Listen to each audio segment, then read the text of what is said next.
하나님 말씀을 봉독합니다. 마태복음 9장 9절에서 13절을 교독합니다. 예수께서 그것을 떠나 지나가시다가 마태라는 사람이 세관에 앉아 있는 것을 보시고 이르시되 나를 따르라 하시니 일어나 따르니라.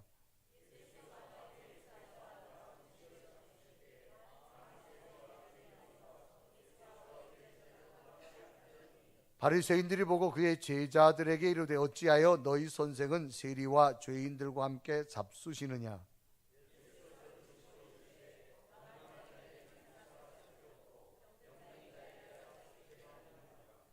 너희는 가서 내가 긍휼을 원하고 제사를 원하지 아니하노라 하신 뜻이 무엇인지 배우라. 나는 의인을 부르러 온 것이 아니요 죄인을 부르러 왔노라 하시니라. 아멘. 오늘 예배는 여러분에게 주의 평강과 은총과 능력이 함께하기를 주님의 이름으로 축원합니다. 우리 옆에 인사합시다. 한 주간 동안 평안하셨습니까?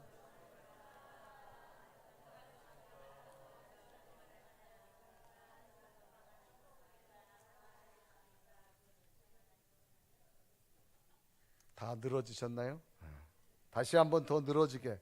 오늘도 당신을 보니까 참 기쁩니다. 시작.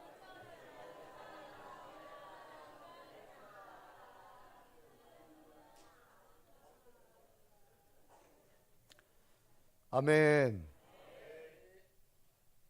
어떤 아버지에게 두 아들이 있었습니다.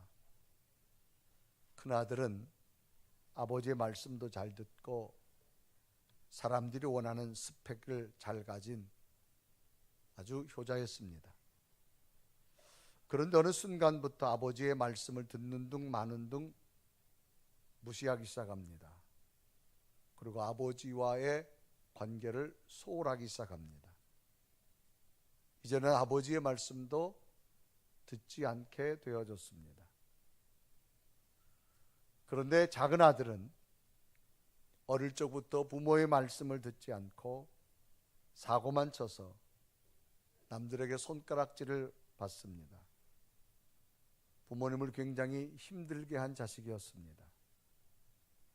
그런데 철이 들면서 조금씩 달라지더니 이제는 아버지의 말씀도 잘 듣고 아버지가 힘들 때는 재롱까지 부리는 노력을 하게 되어집니다. 과연 이런 시점에서 아버지는 누가 더 두 아들 가운데 마음에 들까요? 라고 하는 질문입니다. 겉으로는 아니라고 해도 아마 속으로는 지금 아버지에게 잘하고 있는 아들에게 마음이 더 들 겁니다.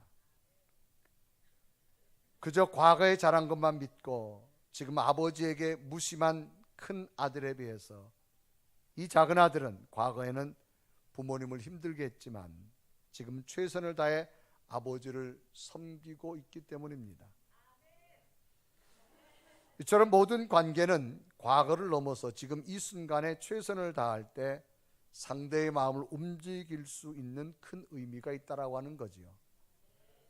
그러므로 이런 것은 부모와 자식 간의 관계뿐만 아니라 우리의 신앙생활, 하나님과의 관계에서도 마찬가지입니다. 오늘 본문에서는 예수를 만난 두 부류의 사람을 소개합니다. 한 부류는 마태라고 하는 직업은 세무공무원이었습니다. 그래서 마태복음 9장 9절은 기록합니다. 예수께서 그곳을 떠나 지나가시다가 마태라는 사람이 세관에 앉아 있는 것을 보시고 이르시되 나를 따르라 하시니라고 기록합니다. 예수님 당시 마태를 비롯한 이 세무공무원들은 정해진 세금만 걷는 것이 아니라 유대인들에게 더 많은 세금을 과도하게 걷습니다. 자기 민족들로부터 걷어서 로마 정부에 상납합니다. 그리고 얼마는 자기가 착복하게 되어지지요. 그래서 이들은 로마 정부의 앞잡이였기 때문에 유대인들로부터는 배척당하는 직업 중에 하나입니다. 이랬던 마태가 이제라도 뉘우치며 하나님의 뜻대로 살겠다며 예수님을 따르기 시작한 사람 중에 하나입니다. 또 다른 한 부류는 바리새인들이라는 겁니다. 이들은 누구보다도 하나님의 말씀인 율법을 잘 알았습니다. 하지만 어느 순간부터 율법 안에 담긴 하나님의 마음에는 마음과 귀를 닫은 채에 그저 자신들이 치적만을 자랑했습니다.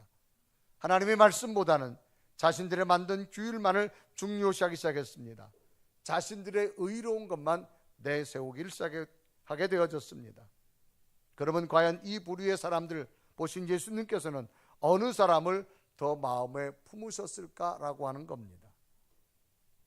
당시 바리새인들은 당연히 자기들을 더 마음에 품으리라고 믿었을 겁니다. 하지만 예수님의 선택은 바리새인들이 아니라 마태였습니다. 왜냐하면 마태는 바리새인과 달리 지금 이 순간 하나님의 마음을 알기 위해서 주님께 다가서서 주님이 원하는 것을 행할 수 있었던 사람 중에 하나였습니다. 오늘 이 두 부류의 사람들의 모습을 보면서 오늘 우리들은 과연 어떤 신앙의 모습으로 살아가고 있는가라고 하는 질문을 해볼 수가 있습니다.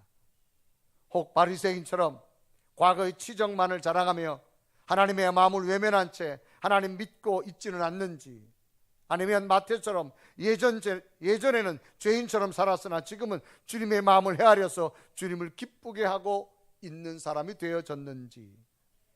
참으로 신앙은 과거만 중요한 것만이 아닌 오늘 이 순간 지금 내 자신이 어떤 믿음을 가지고 있느냐가 매우 중요하다고 하는 사실입니다. 그것은 오늘의 신앙이 주님을 기쁘게 해드릴 수 있으며 승리할 수 있는 신앙이기 때문입니다. 그러면 오늘 본문 말씀을 통해서 진정 주님께서 마음을 집중하시며 원하시는 신앙이 무엇인가를 찾아보면서 오늘 우리들의 신앙도 주님으로부터 책망이 아닌 주님의 관심으로 칭찬 듣는 믿음과 복된 자가 되기를 주님의 이름으로 축원합니다. 그럼 주님의 마음은 과연 어디에 있을까라고 하는 겁니다. 첫째로 주님은요, 지금 주님의 뜻에 함께 순종할 수 있는 자를 주님은 찾으신다는 겁니다. 지금 주님의 뜻에 순종할 수 있는 자. 오늘 본문은 마태복음 8장과 9장이 연결된 부분으로 9장 8절까지는 예수님께서 중풍병자를 치료하시면서 인간의 죄의 문제를 해결하기 위해서 세상에 오셨음을 이야기합니다. 그래서 마태복음 9장 2절은 기록하지요. 침상에 누운 중풍병자를 사람들이 데리고 오거늘 예수께서 그들의 믿음을 보시고 중풍병자에게 이르시되 작은 자야 안심하라 내 죄 사함을 받았느니라. 그 속에 있는 죄를 사하여 주심으로 말미암아 그 속에 있는 질병을 치유하게 되어집니다. 그래서 이제 이것이 9장 9절부터는 주님께서는 직접적으로 세리 마태를 제자로 부르시며 또한 그의 집에서 세리와 죄인들과 함께 교제를 나누심으로 자신의 사역의 목적을 이제 나타내시게 되어집니다. 그래서 마태복음 9장 9절과 10절을 보면 예수께서 그것을 떠나 지나가시다가 마태라는 사람이 세관에 앉아있는 것을 보시고 이르시되 나를 따르라 하시니 일어나 따르니라. 10절에 보면 예수께서 마태의 집에서 앉아 음식을 잡수실 때에 많은 세리와 죄인들이 와서 예수와 그의 제자들과 함께 앉았더니 라고 기록합니다. 그래서 주님께서는 자신의 사역을 이루시려고 마태를 부르셨을 때 그때에 마태는 감히 자신은 주님을 따를 수 없는 자라고 생각됩니다. 그런데도 주님이 나를 부르셨다라고 하는 그 은혜의 사랑 앞에 즉각적으로 순종하여서 주님 곁에서 주님의 뜻을 따르게 되어진 자로 남습니다. 더 나아가서는 이 마태가 죄인이었음에도 불구하고 그는 주님 앞에 제자로서 쓰여지게 되어지는 것을 봅니다.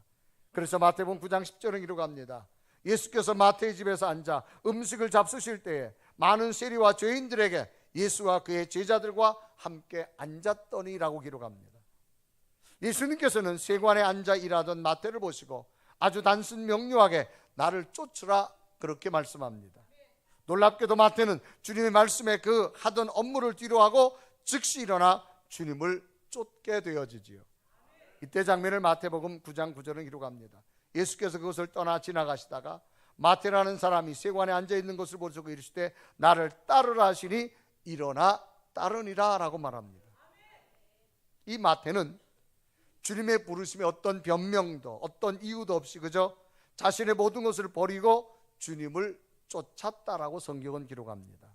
여기서 쫓는다라고 하는 것은 여러 가지 의미를 가지고 있습니다. 첫째는 주님을 내 삶의 경배자와 인도자로 택하는 결단과 의지가 분명히 있어야 됩니다. 세상에 귀한 것들이 많지만 예수님만이 내 삶의 가장 귀한 분입니다. 그러므로 나는 그분에게 내 마음을 들여서 경배할 수 있습니다. 마치 당신은 내 인생의 보물과 같은 분입니다 라고 경배의 표정이 쫓는다라고 하는 의미가 담겨져 있습니다. 또 이 쫓는다는 말은 내가 이제 당신에게 전적으로 순종하겠습니다. 여기에 내 주장도 내 방법도 내 논리를 뒤로하고 당신의 말씀 앞에 내가 순종하겠습니다. 그러므로 당신을 따라가겠습니다 라고 하는 말이 쫓는다란 말입니다. 또 하나는 이 쫓는다는 말은 당신을 내가 모방하고 당신을 닮겠습니다 그런 이야기입니다. 주님을 자신의 인격과 삶의 표준으로 여기고 그분을 닮으려고 애쓰기 때문에 내가 당신을 쫓아가겠다 그런 이야기입니다. 또 하나는 예수님과 공동 운명체가 된다는 의미가 쫓는다는 말입니다. 예수님이 영광을 받으시면 내게도 영광이 되지만 예수님이 고난을 받으면 내게도 고난을 감수할 수 있습니다. 그런 의미가 바로 쫓는다라는 거예요. 그래서 마태는 자기의 모든 걸 뒤로하고 주님을 쫓았다라고 성경 기록합니다. 그래서 마태는 주님께 자신을 부르시는 순간 이 세상에 가장 귀중한 것이 주님임을 깨닫게 되어지고 내가 주님을 닮고 싶습니다. 내가 주님과 동행하고 싶습니다. 당신은 내 인생의 최고의 보물과 같습니다라고 하는 깨닫는 그 순간 마태는 주님을 쫓게 되어졌다라는 거지요. 그런데 예수님께서는 이 마태를 오랫동안 보고 계신 것이 아니에요. 그냥 지나가시다가 마태에게 말을 건네는 겁니다. 그런데 마태는 그냥 지나가시다가 자기에게 던져준 그 말이 이 마태의 가슴 속에 새로운 변화를 일으켰다는 겁니다. 그래 자기의 삶을 송두리째 뒤집어 놓는 결단하게 됩니다. 그래서 마태복음 9장 9절은 기록하죠. 예수께서 그것을 떠나 지나가시다가 마태로 하는 사람이 세관에 앉아있는 것을 보시고 이르시되 나를 따르라 하시니 일어나 따르니라 그랬습니다. 지나가시다라고 하는 말입니다. 그것은 그냥 지나가는 거예요. 지나가시다가 그냥 무심코 바라본 사람이 마태입니다. 주님께서 마태 속에 너무나 번민과 고통과 괴로워하는 것을 보았어요. 그래서 주님께서 말을 던집니다. 마태야 나를 따라라. 그런데 놀랍게도 마태는 지금까지 수많은 사람의 이야기를 들어봤지만 놀랍게도 예수님의 짧은 한마디가 자기의 내적 변화를 일으켰다는 겁니다. 자기가 고민하던 것이 주님 말씀 한마디에 사라지고 괴로워하던 것들이 번민하던 것들이 자기 속에 죄로 말미암아 수많은 근심과 염려가 그분의 한 말씀에 사라지더라는 거지요. 그래서 마태는 모든 걸 버려두고 주님을 따를 수 있게 되어졌다는 사실입니다. 성경 속에 나타나는 특별한 사실 중에 하나는 하나님은 언제나 하나님의 방법으로 일하신다는 겁니다. 우리들의 생각, 인간의 방법, 논리를 전혀 벗어나서 하나님의 방법대로 하나님은 일하신다는 겁니다. 그러면 이런 하나님의 방법에 내 논리가 안 맞고 내 생각이 안 맞는데 우리가 즉각적으로 순종할 수 있느냐라고 하는 게 문제입니다. 우리가 하나님의 방법을 인정은 합니다. 우리 생각을 뛰어넘은 하나님의 계획하심과 하나님의 능력이 있을 믿습니다. 그러면 그럴 때 하나님께서 하나님의 뜻을 이루시려고 내게 말씀하실 때 우리는 즉각적으로 순종할 수 있느냐라고 하는 겁니다. 하나님의 놀라운 기적을 원하시면서도 나를 통하여 기적을 이루실 때에 내가 순종할 수 있느냐라고 하는 게 문제입니다. 누가복음 5장에 보면 베드로라는 사람을 주님이 만나는 장면이 나타납니다. 이 베드로는 갈릴리 호수에서 생활하는 어부입니다. 어려서부터 어부 생활했어요. 그러니까 고기 잡는 데는 베테랑입니다. 그래서 갈릴리 호수에 지난 밤에 나가서 그물질하고 열심히 고기를 잡았는데 그날따라 한 마리도 못 잡았어요. 여러분 아무리 낚시 잘하는 사람도요 한 마리 못 잡을 때가 있어요. 공감하시나요? 강 장로님 그래요? 왜 장로님이 낚시 대가시거든요. 여러분 아무리 여러분 뭐 축구 선수가 매일 골 있나요? 여러분 야구 선수가 갈 때마다 홈런 칩니까? 한 번도 못 칠 때 있어요. 왜 여러분들이 밥 태워요? 수십 년 하다가도 태울 때 있잖아요, 여러분. 여러분 어부라고 매일 가서 고기 잘 잡는 거 아니에요. 그날따라 한 마리도 못 잡았어요. 여러분 야구 선수가 모든 시청자들이 모든 관중들이 홈런을 원하는데 홈런을 못 치고 여러분 아웃됐다 생각해봐요. 그 허탈감 이루 말할 수 없을 겁니다. 여러분 축구 경기만 져도 국민들이 그냥 허탈하듯이 이 베드로는 자기가 직접적인 생활과 연결된 사람이에요. 고기를 잡아야 하면 생활할 수 있는 사람이에요. 한 마리도 못 잡았어요. 아침에 그물을 씻고 있어요. 허탈합니다. 이럴 때 예수님이 찾아갔어요. 베드로야, 나를 좀 네 배에다 태워줘라. 그물을 씻고 있는 사람에게 배를 또 띄우라는 거예요. 할 수 없지만 베드로는 주님의 말씀을 듣고 배를 띄웁니다. 그리고 배 안에서 주님의 말씀을 듣습니다. 한참 듣다가 주님께서 말합니다. 베드로야, 이 오른쪽에 한번 그물 좀 내려봐라. 베드로 생각에는 지금 이 시간에는 오른쪽에 고기가 없는 시간입니다. 그런데 베드로가 뭐라 말하는 거예요? 예수님 말씀을 듣다가 내가 밤이 새도록 수고했지만 선생님 말씀에 의지해서 내가 한번 그물을 내려보겠습니다라고 말해요. 그래서 누가복음 5장 5절에 말하죠. 시몬이 대답하되 이르시되 선생님 우리들이 밤이 새도록 수고하였으되 잡은 것이 없지만은 말씀에 의지해 내가 그물을 내리리이다. 내 생각엔 분명히 없습니다. 그런데 당신의 말씀에 따라 내가 해보겠습니다. 그런데 결과가 어떻게 됐느냐? 고기가 얼마나 많이 잡힌 성경은 그물이 찢어질 정도라고 말합니다. 그래서 누가복음 5장 6절에 기록하죠. 그렇게 하니 고기를 잡은 것이 심이 많아 그물이 찢어지는지라. 여러분 아무리 어부가 고기를 잡아도 그물이 찢어진다라고 생각을 못할 거예요. 그 성경은 그물이 찢어져서 너무 많아가지고 자기 배에 다 못 담고 동료들 배까지 오라 그래가지고 그 배에다 나누어 줄 정도입니다. 어떻게 이게 가능할까요? 베드로 어부의 생각으로는 불가능합니다. 그러나 하나님의 아들 예수 그리스도는 당신의 방법으로 이루셨다는 겁니다. 자, 그러니까 베드로가 꿈에도 그린 소원이 만선이에요. 만선의 기쁨. 로또 복권을 사는 사람들의 모든 소원이 뭘까요? 네? 자, 여러분 6자리 숫자가 아마 맞춰지기를 원하겠죠. 자, 조용히 하세요. 네. 여러분 놀라운 사실은요, 자기의 꿈이 이루어졌을 때 그 감격, 예상치도 않은 일들이, 여러분 이 베드로가 어마어마한 만선의 기쁨이었어요. 여러분 로또 복권을 사면서 기대했는데 당첨이 됐어요. 그 감격 여러분 얼마나 크겠어요. 지금 베드로가 그런 심정이에요.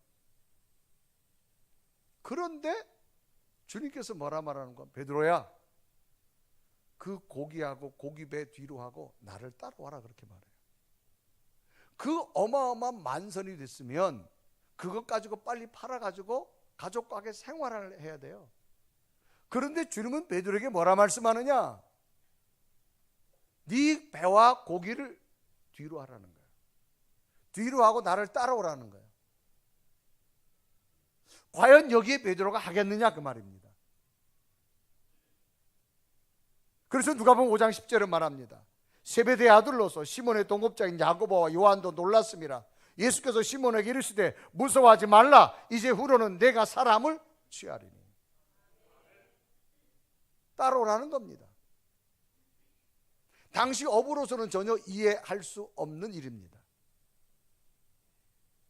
베드로가 지금 만선의 기쁨을 가지고 어마어마하게 빨리 이 고기를 가지고 자기 생활해야 돼요. 그런데 주님께서는 따라오라는 겁니다. 과연 이럴 때 즉각적으로 베드로가 할 수 있겠느냐 이 말입니다. 여러분이 로또 복권을 원해서 로또 복권을 샀어요. 1등 됐어요. 그런데 주님께서 말해요. 그 로또 복권 일금, 그 당첨금 너 갖지 말고 가난한 이웃에게 나눠줘라. 그리고 나를 따라와라. 과연 할 수 있겠느냐 그 말입니다. 여러분, 당시 어부로서는 정말 이해할 수 없는 일입니다. 그런데 베드로는 놀라운 사람입니다. 그 주님의 말씀을 듣고 배와 그물을 들고 주님을 따라가게 됩니다. 그래서 누가복음 5장 11절에 기록합니다. 그들이 배들을 육지에 대고 모든 것을 버려 예수를 따르니라. 정말로 이런 상황에 즉각적으로 내가 주님의 말씀에 순종할 수 있겠느냐 이 말입니다. 베드로는 자신에게 찾아온 만선의 기쁨보다는 주님의 뜻에 내가 즉각적으로 순종해야 되겠다라고 하는 믿음이 먼저 앞섰던 겁니다. 그래서 베드로는 주님의 말씀 한마디에 어떤 변명도 하지 않고 즉각적으로 고기와 그물을 버려두고 주님을 따라서 주님의 제자가 되어지는 것을 봅니다. 이것을 오늘 우리들의 신앙생활을 한번 접목시켜 본다면 오늘 내게는 어떤 믿음을 정말 가지고 있을까? 여러분, 사람은 다 각자 원하는 기도 제목이 있을 거예요. 그런데 그 기도 제목이 이루어진 다음에 여러분이 기도 제목이 이루어진 것을 버리고 주님의 일을 하라고 말할 때 과연 우리는 할 수 있겠느냐 그 말입니다. 그런데 오늘 마태는 주님의 말씀에 듣고 자기의 모든 걸 버려두고 주님을 즉각적으로 순종할 수 있는 자가 되어졌습니다. 주님은 이런 마태와 더불어 주님의 기적적인 사역을 감당하셨다고 하는 사실입니다. 참으로 어렵지요. 이것 또한 오늘 우리에게 주는 도전의 말씀이 돼야 될 줄로 믿습니다. 악마들이 지옥에서 회의를 했습니다.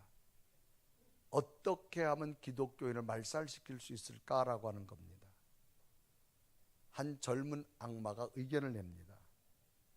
간단합니다. 기독교인을 모두 죽이면 됩니다. 그렇게 말해요. 그럴 때 늙은 악마가 고개를 저으면서 말합니다. 그거 옛날에 다 해봤어. 기독교인 죽였더니 그 피가 씨앗이 돼가지고 더 벌떼처럼 일어나더라. 그거 안 돼. 그러니까 또한 옆에 있던 젊은 악마가 이런 말을 합니다. 그럼 죽이지 말고 전부 옥에 가둬요. 그럼 꼼짝 못하니까 전도도 못할 거 아니에요. 그것도 해봤어. 옥에 가뒀더니 기도만 하더라. 그러니 얼마나 역사가 나타나는지 그것도 안 되더라. 그러니까 옆에 있던 또 악마 하나가 그러면 잡아놓고 매일 매를 때리세요. 그러면 상처가 나서 저들이 아픈데 어떻게 할 거예요? 그것도 해봤어. 목숨 걸고 순교하더라. 그래서 안 되더라. 그러다가 연세가 지긋한 악마 하나가 이런 이야기를 합니다. 회심의 미소를 지으면서 이걸 하면 될 거야. 회의를 하다가 뭐예요? 지금부터 기독교인들이 전부 하도록 하자. 전부가 예수 잘 믿게 하고 기도도 열심히 하게 하고 성경도 읽기도 하고 전도도 열심히 하게 하고 사랑도 열심히 하게 하도록 하자. 그런데 저들 마음속에 지금부터 하지 말고 내일부터 하는 마음을 집어넣자. 그러면 반드시 성공할 거다.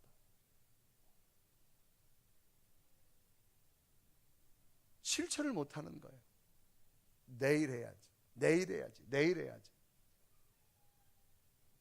여러분, 우리 속에 성령이 원하는 것은 즉각적 순종을 원합니다. 이 믿음이 여러분에게 도전이 되시길 바랍니다. 마태가 불렀어요. 내일 가겠습니다. 다음에 가겠습니다. 충분히 할 수 있겠죠. 하나님이 마태를 쓰신 이유는 즉각적으로 떠나는 마태를 보신 주님의 마음이라는 겁니다. 오늘도 주님의 마음이 누구에게 있을까요? 성령의 음성이라면 즉각적으로 순종할 수 있는 자에게 함께 할 줄로 믿습니다.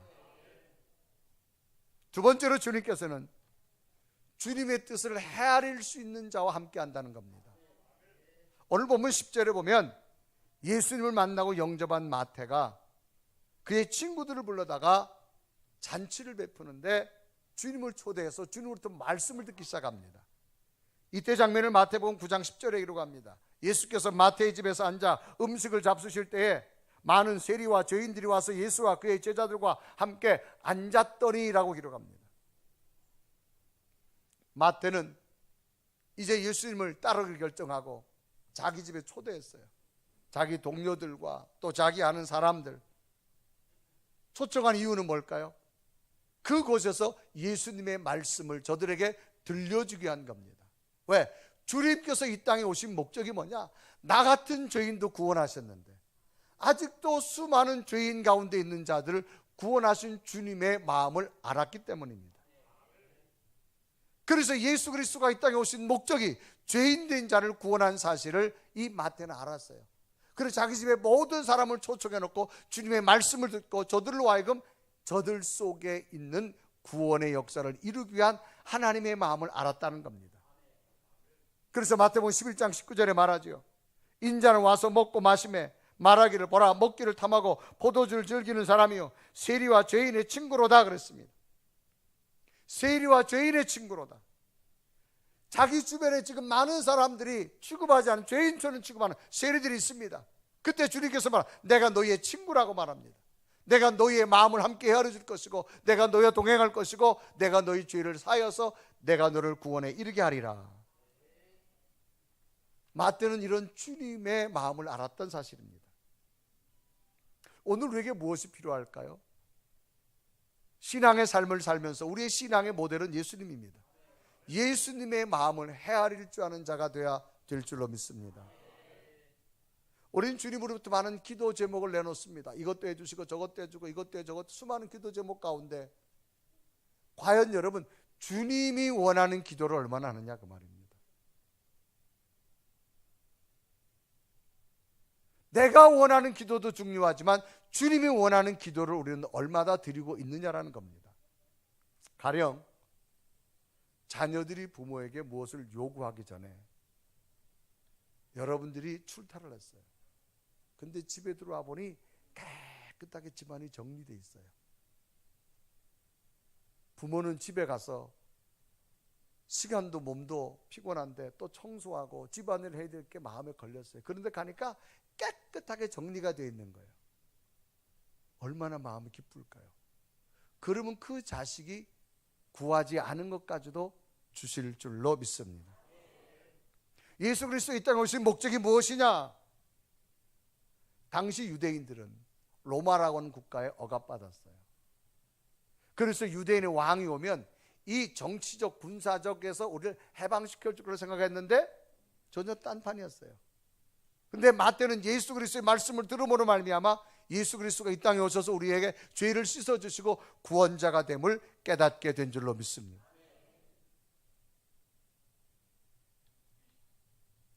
그래서 예수님께서는 마태의 모습을 보시고 나를 따라오라 했을 때 마태는 모든 걸 버리고 자기 집의 모든 동료들과 사람들을 초청해서 지금 주님으로부터 구원의 메시지를 선포하고 있는 겁니다.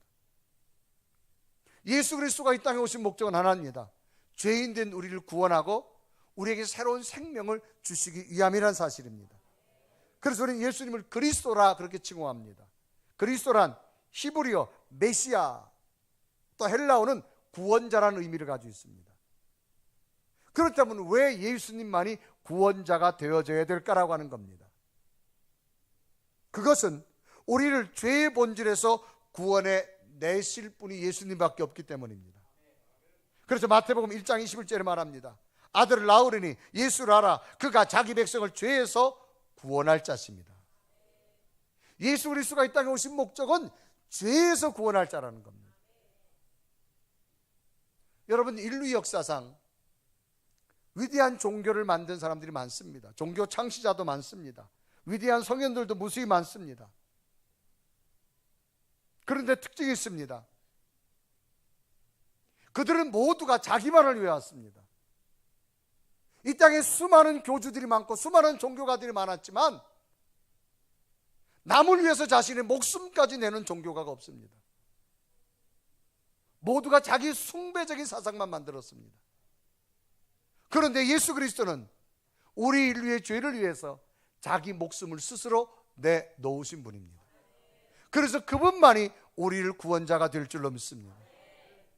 이 땅에 여러분 수많은 종교 얼마나 많습니까? 오늘날도 얼마나 이단들이 많습니까? 예수님만이 우리를 위해서 목숨을 내어주신 분입니다. 그분만이 구원자가 되어집니다. 그래서 마태는 주님을 만나고 주님의 뜻을 헤아렸어요. 주님만이 이 땅에 구원자로 오셨구나. 그래서 지금 마태는 자기 집에 자기 동료들과 사람들을 불러놓고 예수님으로부터 이 구원의 말씀을 드리면서 이들로 되고 구원의 역사가 일어나기를 원하는 그 마음, 주님의 마음을 헤아리는 마음, 주님이 보셨을 때 주님은 마태를 보시고 기뻐하게 되어졌다고 하는 사실입니다. 마태복음 9장 13절에 말합니다. 너희는 가서 내가 긍휼을 원하고 제사를 원하지 아니하노라 하신 뜻이 무엇인지 배우라. 나는 의인을 부르러 온 것이 아니라 죄인을 부르러 왔노라. 마태처럼 주님의 마음이 뭔가를 좀 헤아려 줄 수 있는 믿음의 성도도 돼야 될 줄로 믿습니다. 세 번째로 주님의 마음은 주님의 뜻을 체험으로 받아들일 수 있는 자와 함께 한다는 겁니다. 여러분, 체험이란 말은 자기가 몸소 겪은 걸 말합니다. 그런 경험을 말합니다. 지금 예수님 곁에는 두 부류의 사람이 있습니다. 한 부류는 예수님을 만남으로 죄의 문제를 직접 해결받고 기뻐하며 많은 동료들을 불러놓고 그분과 더불어 구원의 감격을 나눈 마태가 있습니다. 그래서 마태복음 9장 10절에 말합니다. 예수께서 마태 집에서 앉아 음식을 잡수실 때에 많은 세리와 죄인들이 와서 예수와 그의 제자들과 함께 앉았더니라고 말합니다. 한 부류는 뭐냐? 예수님 곁에 많은 사람이 있는 걸 보고 뭐라 말하는? 비난하기 시작합니다. 어찌 의로운 예수님이라고 말하면서 죄인들과 함께 있느냐 이 말입니다. 자기 생각에 맞지 않는다고 비난하기 시작합니다. 그래서 마태복음 9장 11절은 기록하죠. 바리새인들이 보고 그의 제자들에게 이르되 어찌하여 너희 선생은 세리와 죄인들과 함께 잡수시느냐 그렇게 말합니다. 빈전합니다. 바리새인들은 주님을 향하여 제자를 향해서 비난합니다. 당시 유대인들의 규례에 의하면 죄인들과 함께 식사하는 자는 그 사람도 죄인으로 규정했습니다. 그래서 바리새인들 말합니다. 어찌 민족의 세금을 걷어가지고 착취하는 저 죄인들과 다른 죄인들과 함께 의롭다는 예수님이 식사할 수 있느냐? 비난하기 시작합니다. 그런데 이런 바리새인들의 비난은 하나님의 뜻과는 너무나 거리가 멉니다. 이 바리새인들은 율법에 능통한 자입니다. 율법은 뭐냐? 하나님의 말씀이 주신 겁니다. 율법에 뭐라 기록됐느냐? 원수를 사랑하라 그럽니다. 그래서 출애굽기 23장 4절과 5절에 기록합니다. 내가 만일 내 원수의 길 잃은 소나 나귀를 보거든 반드시 그 사람에게 뭐하며? 자, 원수의 길 잃은 소 어떻게 해야 돼요? 잡아 먹어야 돼요? 여러분이 싫어하는 사람이 소가 길을 잃었어. 성경은 찾아주라는 거예요. 또 5절 보세요. 자, 4절 다시요. 4절 다 같이 읽습니다. 시작. 내가 만일 내 원수의 길 잃은 소나 나귀를 보거든 반드시 그 사람에게로. 5절 시작. 내가 만일 너를 미워하는 자의 나귀가 짐을 싣고 엎드러짐을 보거든 그것을 버려두지 말고 그것을 도와. 네가 싫어하는 사람의 나귀가 짐을 지다가 넘어져 있어요. 어떻게 해야 되나요? 밟아요? 일으켜 주라는 거예요. 이게 율법이에요, 율법. 그럼 바리새인들은 율법에 능통한 자야. 그럼 지금 예수님이 자기들이 멸시하는 죄인들과 앉아있다 비난할 게 아니라는 겁니다. 그들은 율법을 멀리하고 자기 기준만 가지고 이야기하는 겁니다. 여러분, 신앙생활하면서 남 비난하는 거 가만히 보세요. 자기는 못합니다. 그런데 남은 비난합니다. 이거 바리새인 같은 신앙입니다. 이거 버려야 될 줄로 믿습니다. 마태는 직접적으로 예수님 말씀에 자기의 삶이 바뀌어졌어요. 그러니까 지금 예수를 모셔다가 자기 동료들과 함께 예수님의 말씀을 듣고 있는 중이에요. 그런데 예수님을 직접 만나지 못한 바리새인들은 자기 생각만 가지고 죄인이라는 거예요. 비난하고 있습니다. 똑같은 신앙생활 하면서도 한 사람은 기쁨과 감격을 하는데 한 사람은 비난과 불평이 있습니다. 왜 그럴까요? 체험이 있느냐 없느냐의 차이입니다.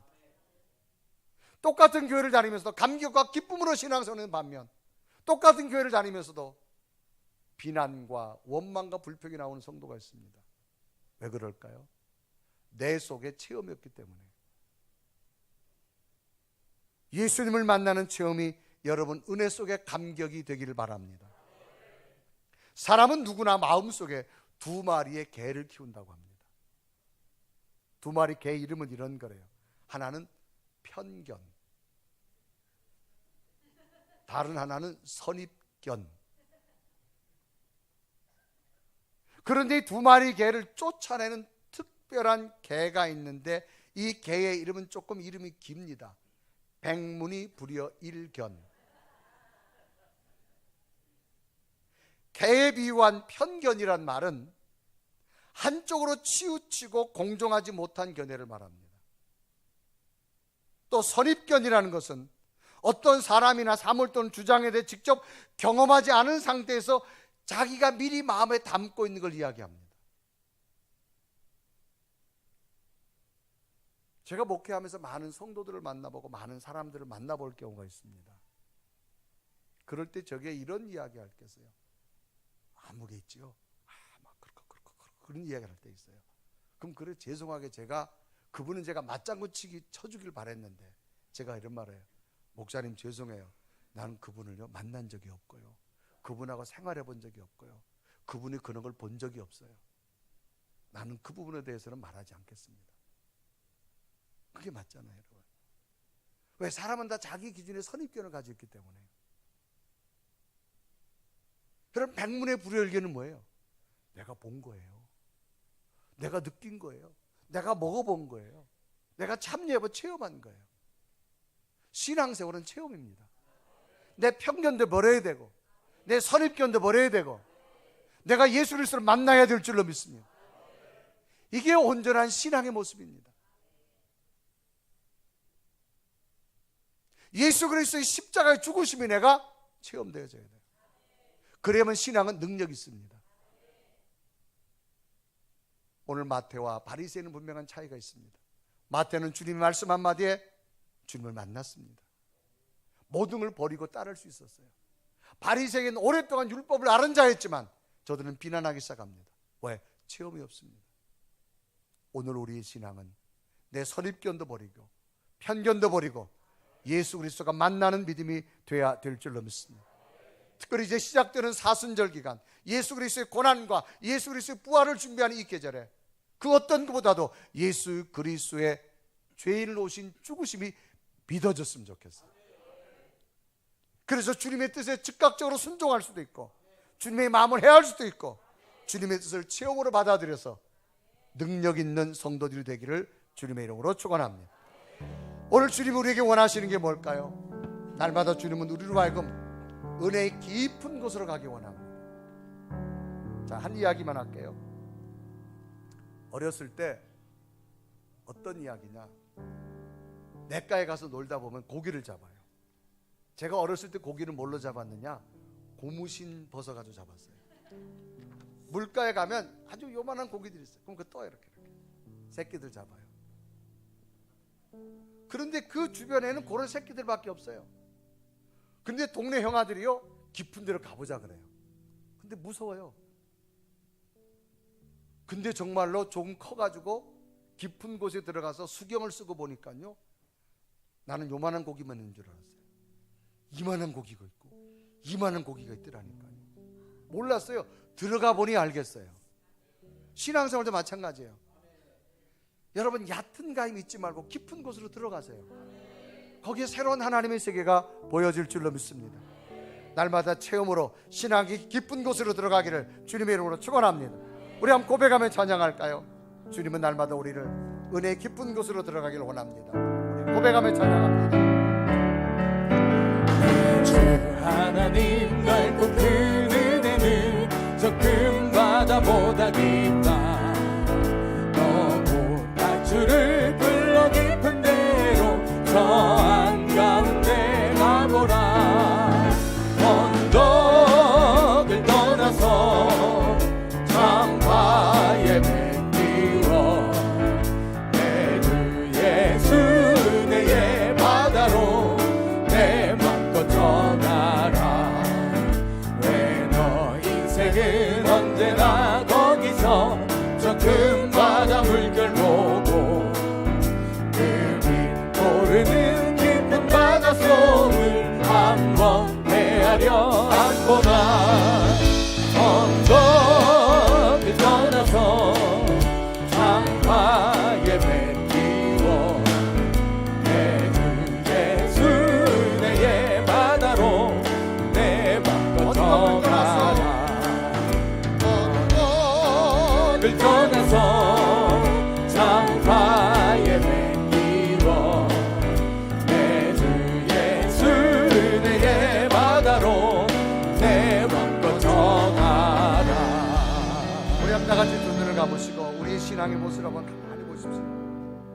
신앙생활에 연조는 좀 됐는데 내 믿음은 지금 어디쯤에 있는가를 스스로 한번 생각해 보면 좋겠습니다.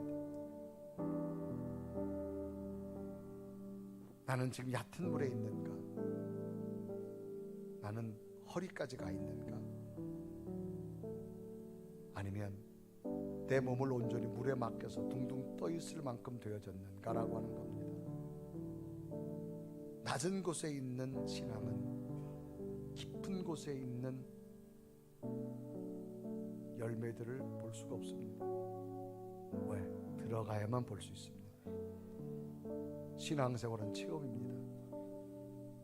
마태는 시간이 짧았지만 주님의 말씀 한마디에 자기 송두리째가 바뀌어졌습니다. 주님의 뜻을 따랐습니다. 심지어는 모든 걸 버려두고 주님의 제자가 됩니다. 바리새인들은 율법의 대가들입니다. 비난만 합니다. 평가만 합니다. 주님부터 책망 듣는 자가 되어집니다. 왜 그럴까요? 은혜의 깊은 곳을 들어가 보지 못했기 때문입니다. 하나님, 우리 신앙이 특히 2019년 사순절 예수 그리스도의 죽으심이 있고 부활이 있는 이 사순절의 출발에 올해는 내가 정말 주님을 만나볼 수 있는 믿음이 되게 하여 주옵소서. 그저 얕은 물가에만 있는 신앙이 아니라 깊은 곳을 좀 들어가 봐서 하나님, 여기 이런 기적도 있고 이런 역사도 나타나고 이런 살아계심도 있군요. 간증과 자랑이 쏟아졌으면 좋겠습니다. 바리새인처럼 늘 얕은 물가에서 다른 사람의 신앙을 동경만 하고 비난만 하는 것이 아니라 하나님, 내 생애에 이런 하나님의 역사를 보게 하여 주옵소서. 은혜의 깊은 곳으로 들어가겠습니다. 말씀의 깊은 곳으로 들어가겠습니다. 성령의 깊은 곳으로 들어가겠습니다. 이런 믿음이 내게 있게 달라고 우리 간절한 모습으로 고백하며 하나님 앞에 기도드리겠습니다. 살아계신 하나님, 너를 떠나서 장화의 외띠로 하나님의 권로, 하나님의 영적인 역사가 내 삶 가운데 은혜의 바다로 하나님 인격으로 내 맘 거쳐가 영적인 곳으로 너를 떠나서 장화의 외띠로 내 주 예수 은혜의 바다로 내 맘 거쳐가. 살아계신 하나님, 날마다 우리의 믿음이 하나님의 영적 깊은 곳을 들어갈 수 있는 믿음 되게 하여 주옵소서. 바리새인처럼 얕은 곳에서 머무는 자가 아니라 마태처럼 말씀의 깊은 곳, 예수 그리스도의 깊은 곳을 들어가서 하나님의 영적 세계를 경험하는 성도들 되게 하여 주옵소서. 예수 그리스도의 이름으로 간절히 기도드리옵나이다.